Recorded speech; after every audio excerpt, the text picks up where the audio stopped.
Hello दोस्तों। मेरा नाम अरशद है और जिस टॉपिक पर आज हम बात करने वाले हैं वो ट्रेडिंग का एक तरह से हम उसको बैकबोन बोल सकते हैं, जो बहुत ज़्यादा इम्पोर्टेंट रोल करता है प्ले ट्रेडिंग में, जिसको हम बोलते हैं सपोर्ट एंड रेजिस्टेंस। तो आज हम डिटेल में समझेंगे कि सपोर्ट एंड रेजिस्टेंस होता क्या है और उसको यूज़ कैसे करते हैं। तो एंड तक ज़रूर बने रहें। तो पहले हम बात करते हैं सपोर्ट की। तो मैं आपको एक बड़ा ही इजी एग्जांपल देकर आपको समझाऊंगा जो आपको इजीली समझ में भी आ जाए। सपोज करते हैं हमारे पास एक बॉल है। हम उसको बार बार ग्राउंड पर मार रहे हैं और वो बार बार बाउंस बैक कर रहा है, मार रहे हैं फिर बाउंस बैक कर रहा है। तो उसी तरह से हमारा सपोर्ट लेवल भी ऐसे ही वर्क करता है कि प्राइस आया, बाउंस बैक होकर फिर चला गया, प्राइस आया, बाउंस बैक होकर फिर चला गया। तो वो एक एज अ प्राइस पॉइंट होता है कि जहाँ पर स्टॉक बार बार गिर रहा है फिर वापस रिवर्स कर रहा है, गिर रहा है फिर रिवर्स कर रहा है। ऐसा क्यों होता है? बिकॉज इस प्राइस पर बहुत सारे बायर्स बैठे होते हैं। अब वो सोचते हैं कि इसका प्राइस बहुत चीप है, सो वो उसको बाय करने लगते हैं और उसकी डिमांड को बहुत ज़्यादा पुश कर देते हैं एकदम। तो जिसकी वजह से उसका प्राइस फॉल नहीं होता, क्योंकि उसकी डिमांड बहुत ज़्यादा मार्केट में हो जाती है। तो उसका प्राइस एक तरह से गिरता नहीं है, वो बार बार सपोर्ट लेके ऊपर जाता रहता है, सपोर्ट लेके ऊपर जाता रहता है, क्योंकि बायर्स काफ़ी रहते हैं एक्टिव उस टाइम पर।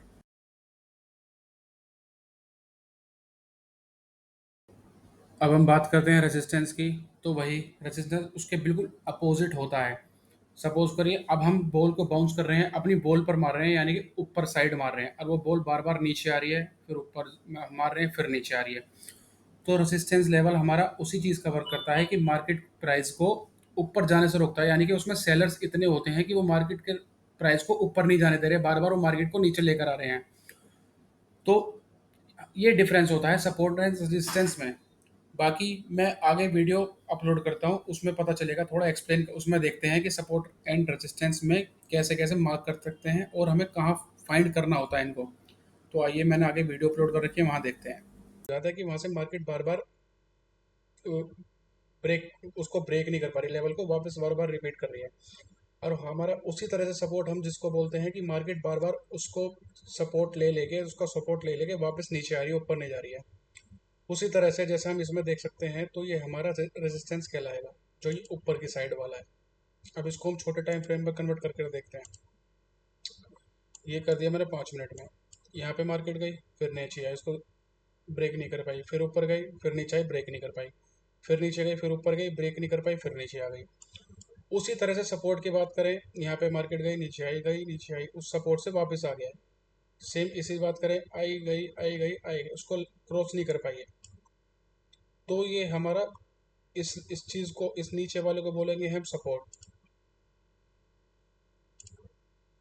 ये हो गया हमारा सपोर्ट।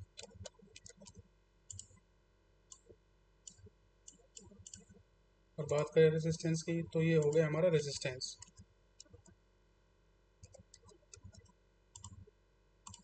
ये हो गया हमारा रेजिस्टेंस।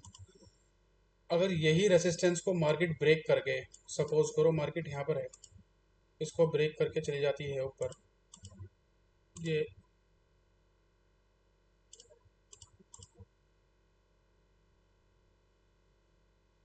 यहाँ से मार्केट ओपन करके इसको ब्रेक करके ऊपर चली जाती है, तो ये हमारा सपोर्ट जो है ना रेजिस्टेंस में कन्वर्ट हो जाएगा। फिर ये हमारा सपोर्ट नहीं रहेगा, फिर ये हमारा सपोर्ट की जगह रेजिस्टेंस हो जाएगा। क्योंकि फिर मार्केट और ऊपर हाई बना लेगी तो उसको हम एज अ सपोर्ट मान लेंगे। बट अभी फिलहाल हमारा ये रेजिस्टेंस ही है। मैं आपको एक एग्जांपल दिखाता हूँ पीछे।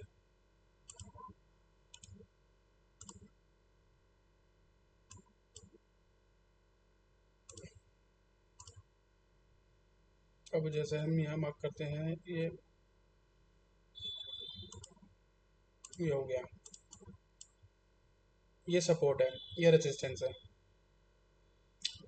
अब यहाँ से मार्केट आई,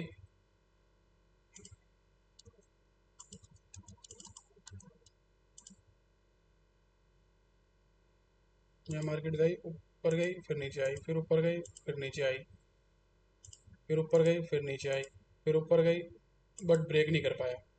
फिर हल्की से नीचे आके इसने ब्रेक करा ऊपर, ये इसने ऊपर ब्रेक कर दिया इसको, तो जो ये हमारा रेजिस्टेंस था ये सपोर्ट बन जाएगा और हमारे पास न्यू रेजिस्टेंस आ गया, ये न्यू रेजिस्टेंस आ गया। फिर और मार्केट ऊपर गई, नीचे आई, फिर ये नेक्स्ट डे मार्केट ऊपर खुली है, हमारे सपोर्ट से ऊपर खुली है, जो बोलते हैं इसको गैप अप ओपन हुआ था, गैप अप ओपन हुआ था, जो हमारा रेजिस्टेंस था वो सपोर्ट में कन्वर्ट हो गया ये, और इसका हमें नया रेजिस्टेंस मिल गया। तो सपोर्ट और रेजिस्टेंस बहुत ज़्यादा मैटर करता है मार्केट में, बट उनको मार्क अच्छे से बिल्कुल तरीके से होना चाहिए। बट इन द केस अगर आपको कैंडल्स का समझ नहीं आ रहा तो आप लाइंस में जाकर ही मार्क कर सकते हैं, ये इजी हो जाता है बहुत हमारे लिए। तो उम्मीद करता हूँ आपको सपोर्ट एंड रेजिस्टेंस में डिफरेंट पता चल गया होगा, और ये भी पता चल गया होगा कि उसको मार्क कैसे कर सकते हैं और उसको कहाँ यूज़ करना है।